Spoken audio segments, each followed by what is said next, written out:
Dear students, তোমালোকৰ English text বুকখনত lesson number 5 the letter নামৰ পাঠটোত এটা ধুনীয়া কবিতা আছে। আহাচোন আমি আজি সেইটো পঢ়োঁ। I am writing a letter to send by the post. It is to the person I care for the most. Say I am writing a letter. এই ছোৱালীজনীয়ে কৈ আছে কৈছে যে I am writing a letter. Letter মানে চিঠি। মই এখন চিঠি লিখিছোঁ। To send by the post. ডাকঘৰৰ যোগেদি পঠাবলৈ। It is to the person. এই চিঠিখন সেইজন ব্যক্তিৰ কাৰণে I care for the most. যাৰ কেয়াৰ মই সকলোতকৈ বেছি কৰোঁ। I write the date clearly and put the address and begin, dearest mummy. Did anyone guess? কৈছে যে I write the date clearly. মই তাতে তাৰিখটো ক্লিয়াৰলি মানে স্পষ্টকৈ লিখিছোঁ।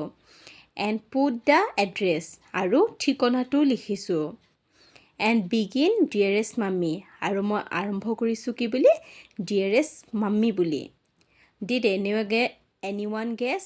তোমালোক কোনোবাই ধৰিব পাৰিছা নেকি মই কালৈ চিঠিখন লিখিছোঁ? My pen travels slowly. মোৰ কলমটো লাহে লাহে গতি কৰিছে।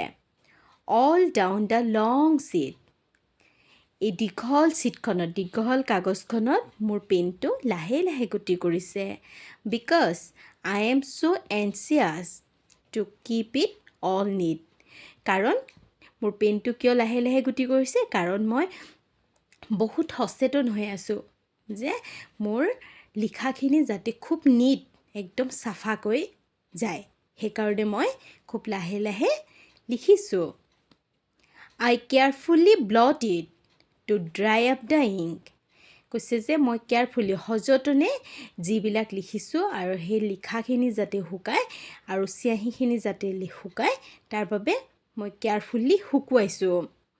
Such nice blotting paper. The color is pink. আৰু মই যিখন কাগজ ব্যৱহাৰ কৰিছোঁ সেইখন বৰ ধুনীয়া শুকাই যোৱা ব্লটিং পেপাৰ যাৰ ৰংটো হৈছে পিংক গুলপীয়া। I turn the page over and on goes my pen. Till lastly come kisses. There's just room for 10. কৈছে মোৰ এটা পেজ লিখা হোৱাৰ পিছত মই আকৌ টাৰ্ণ কৰি দিছোঁ পেজটো এণ্ড কলমটো মোৰ আগুৱাই গৈ আছে মানে চিঠিখন মই লিখি গৈ আছোঁ। Till lastly come kisses. আৰু একেবাৰে শেষত মৰমৰ চুমা আহিছে। There's just room for 10. আৰু এইটো ৰুম মানে স্পেচ মানে জেগা কিমান আছে কেইটা কিছেছৰ কাৰণে 10 kisses. The envelopes ready.